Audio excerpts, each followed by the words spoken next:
Go where your best prayers take you, unclench the fist of your spirit and take it easy. Breathe deeply of the glad air and live one day at a time. Know that you are precious and learn to trust. Amen.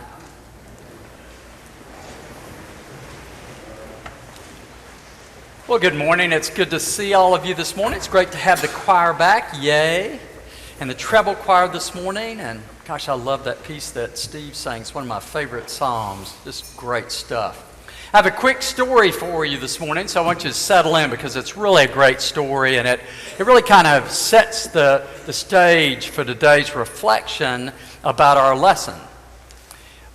This comes from the paper. It's a true story. It's outside of Richardson, Texas, so we're down in Texas, and a Texas highway patrolman set up a speed trap to catch speeding cars. And he went outside of Richardson to a favorite place where there's kind of a rise. You know, Texas is pretty flat, but there's a little rise. And so he could sit there, and the cars couldn't see him as they came out of Richardson, and he'd give a lot of tickets. So he went out, set up. Well, about 10 minutes went by. You know, everybody's driving the speed limit. 20 minutes, and I mean they are on the speed. If it's 60, they are driving 60 exactly. He's going like, what's going on here? Well, this goes on for like 30 minutes. And let me tell you, this guy's been on the rodeo before, so he's going, something's up. So he said, I'm going to go look. He gets in his car, he drives back toward Richardson about a half a mile, and sure enough, he finds out what's up. Because there's a gigantic sign sitting on the highway that says, radar trap ahead. And sitting beside that sign is a little tow-headed 8-year-old boy who also has a sign, holding a sign up that says, and this is a true story, tips appreciated. And his bucket's full of money, no joke. So is that kid headed to Wall Street or the penal farm? I don't know, one or the other. So I want you to take that fun story and reflect about it a little bit because it really sets the stage perfectly, it really does. If we're not too serious and think churchy a little bit, I'll ask you, WWSJ, what would Jesus say about that little boy? Now, before you're too quick to answer, because I know what you're going to say, I answered it myself already. Before you have too quick a response, listen again to the story that Josh just read from the gospel. Great, Scott. Wow. And I appreciated that he took a lot of time to try to let it absorb. There's a lot there, a lot. Jesus tells us a story of a property manager who's kind of sideways with his owner. He's in a pinch. And so he does some rather clever maneuvering to get out of the bind. And we saw what he did. He negotiates out the debts. And then we assume he gives the money to the owner who's no more the wiser. Amazingly, though, this is the kicker, and we all get it. If you really reread the story, do it later, is Jesus says and deeply implies that the man, in his words, is what? Shrewd. The man is shrewd. And then he goes on to say that the children of light, and I guess those are us, Jesus' disciples and us, those children of light who follow Jesus, might need to be a bit more shrewd ourselves. What in the world? What is Jesus saying? You know, one reason this lesson, if you can step with me for a second, is so hard is because we have this bolt shot about what all this business is about. And part of it is this rectitude that the church's job, faith's job, disciples' job of Jesus is to set everybody straight about what's right or wrong, good or bad. And you know where that is? It's not here, it's in here. And it's so much buried in us that it makes this lesson extremely hard. But this is not the only one and not the only place in the gospel. But it makes us trying to understand what could be possible in this lesson very hard. You see, we think of it as only black and white. Jesus, black and white. Good, bad, right, wrong. Boom, that's in the story. I wonder if that's actually the beginning point for us. That Jesus is actually saying something really strong that we know is true. Yeah, I like good and bad. I like right and wrong. Of course I do. You do too. I like black and white. The problem is life has got a lot of gray. Life has a lot of gray in it. A lot. And I wonder if that is what Jesus wants us to wrestle with this morning. We got the black and white, but the gray part of life. And I don't mean the gray out there. I mean the gray that is in here, inside of you, inside of me, all the time. You know the wonderful conservative columnist for the New Yorker, David Brooks? He is truly one of my heroes. I really mean that. He's on radio, television. He's written a new book. And in it, he talks about his own journey, his own spiritual journey, because he's a devout Christian. And one thing he writes right at the beginning of the book is about this whole understanding of who you and I are versus how we think we are as Christians. And he uses an old Testament idea, an ancient Old Testament idea that really comes from the rabbinical world way back, even before Jesus, that in each of us is the story of creation and the person of Adam. But there's not just one Adam. There are actually two Adams, because if you don't know, then you do know there are two creation stories. In the first creation story, that Adam one is in each one of us. And that Adam is the one who wants to really take over, wants to problem solve, wants to create, really lives by success, really tries to get ahead and work hard in the world. All those things are great. That Adam is the one who builds, career-oriented, ambitious. But then there's the Adam 2 in the second story. And that Adam is a bit more reflective, steps back a bit from creation. Instead of owning everything, is more concerned about managing what he or she owns. Much more in tune with larger issues. Quick to renounce worldly success for some larger purpose. Again, not so much owning the world, but managing. Much more about understanding where the moral and the sacred dimension of life bear on our daily living. Adam 1 is quick and shrewd and crafty. Adam 2 is a little more removed, not so quick to judge, more reflective, trying to see the big picture. What David Brooks says, what the ancient Jewish wisdom is that we are both Adams. You, me, all of us have Adam 1 and Adam 2 in us. It is a tension that lives within us. It is the possibility for living creatively, spontaneously, successfully, and at the same time still having some kind of moral dimension that speaks to our ongoing day, even in the midst of what we're living. And man, do I think he's hit a home run. He is dead on it. That is exactly who we are and how we live. Don't forget, Jesus was a Jew. He understood this theory of Adam 1 and Adam 2. He knew and knows, we know through him, that life can often be gray. You realize life is often a slippery slope, isn't it? I think I know what I'm doing, I think I know where I'm headed, and the next thing, actually, I really don't. And it happens to every one of us. And yet our response to that is, no, not me. No, not me. No. But you see, Jesus is trying to free us of that. That's who we are. That's who we are. And I think he's trying to say to the disciples, that is who you are. You're going to continue to struggle with right and wrong, good and bad. You're going to continue to make judgments. You're going to continue to make choices and decisions. And so that tension is always going to be there for you. And sometimes it's going to lead you to tough places, ones that you can't even imagine that you're in.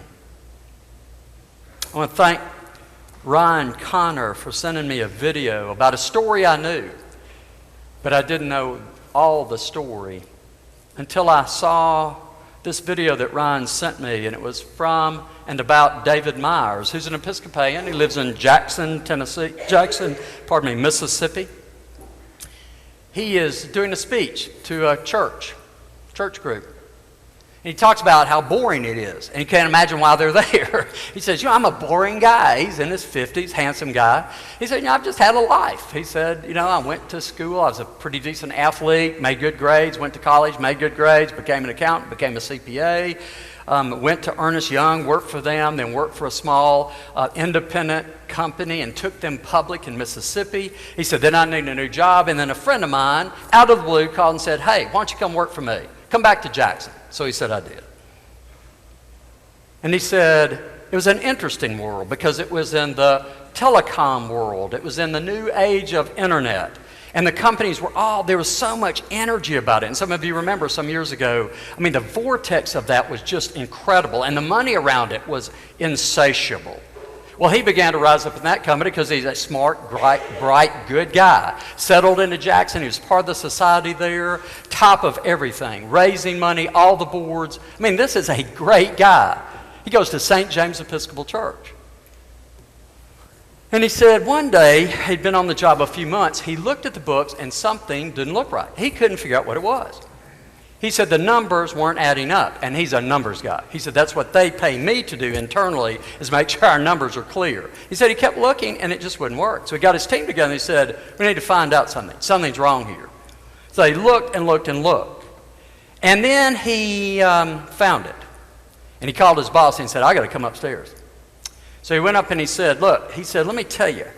He said, I have found that I think our sales force has been selling stuff back to themselves and putting it as if they're real sales. He said, our numbers are inflated. And the boss said, okay, what do you think you ought to do? He said, well, let me keep digging and let me sort it out. But we've got to do something about it. It's not right and it's illegal. He said, we're a publicly traded company. We're going to have to tell people what we're worth. We're borrowing money. He said, David, I know all that.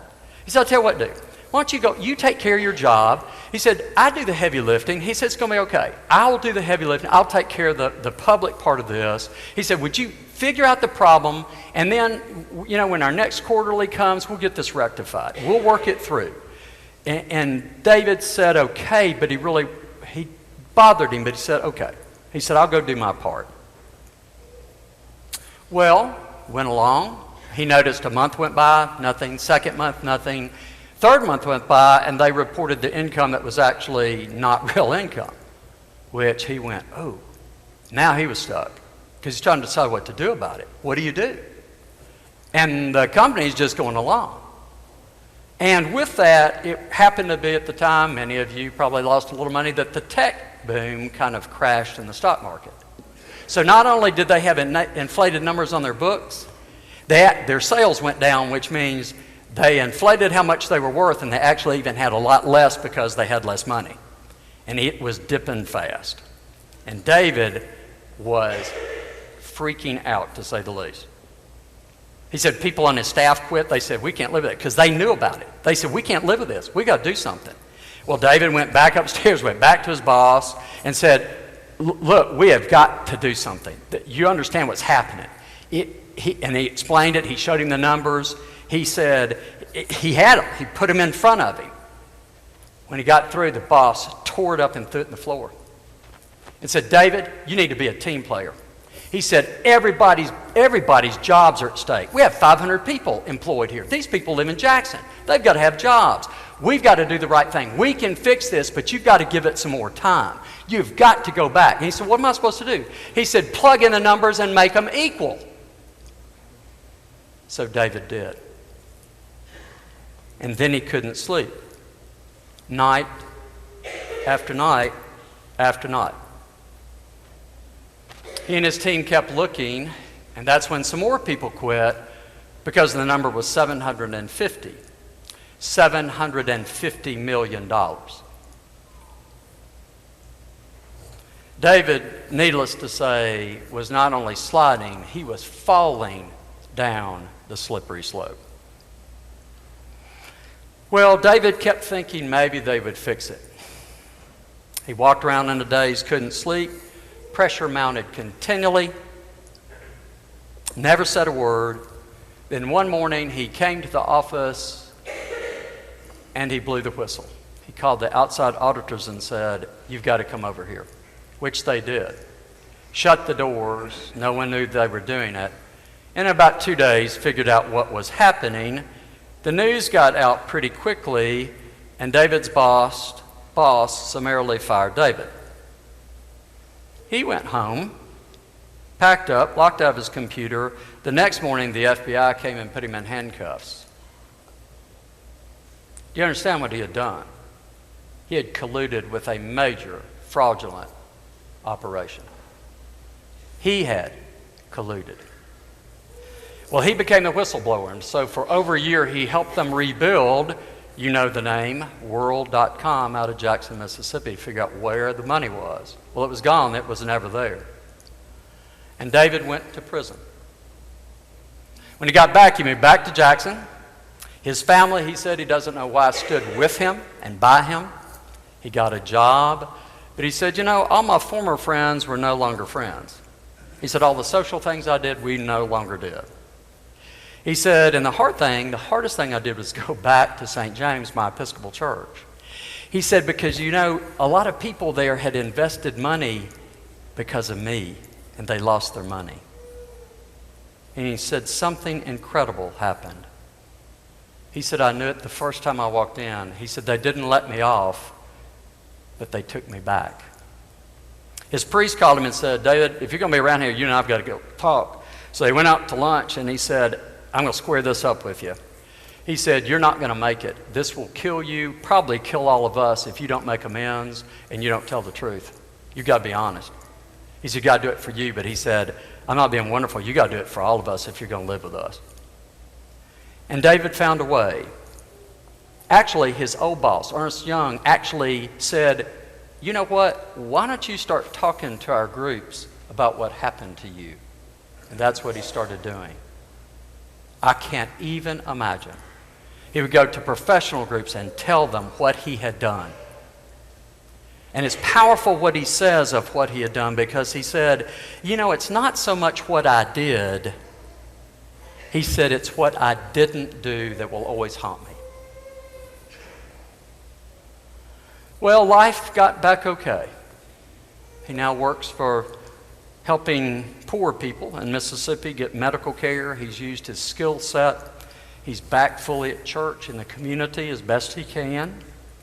And his rector came to him sometime after that, once he got on the road, and said to him, David, if you're going to be around here, you got to pull your weight at St. James. He said, okay, so you need a job. And he said, seriously? He said, just fill in space, take a job. He said, okay, what do you want me to do? He said, well, the chapter, the vestry and I have talked about, we want you to be on the finance committee.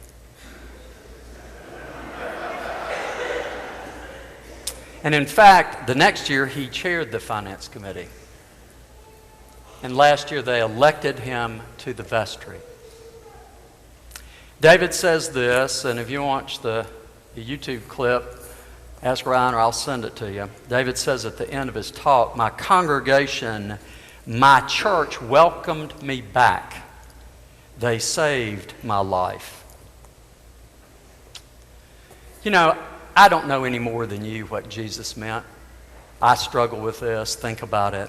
But something tells me that the paradoxes of this lesson today point strongly that Jesus is talking to the young disciples, not about the gray out there, but the possible gray they have in themselves. Isn't it easy when you're fired up about your faith to become superior? To be that bony finger of wisdom for other people? That what we spend our time doing in the church is telling people what they should do, ought to do? It's an easy trap to fall into. Something tells me today that Jesus is saying something else. That, that's not really our job. Our job, all of us, the children of light who try to follow this Jesus, is not to spend our time pointing out to folks who are sliding downhill what's going on. You see, they know it. Our job is to do what St. James did for David, is to welcome back. Welcome back. Everyone, everywhere. To welcome back everybody to this God who loves them. This God who made them, welcome them back to a point that they may find redemption in their lives, regardless of what's gone sideways. Welcome them back so they can taste what the work of Jesus has been, so that there is some touch of salvation in our day-to-day walk. Welcome back every last one of them. Every last one of us. Amen.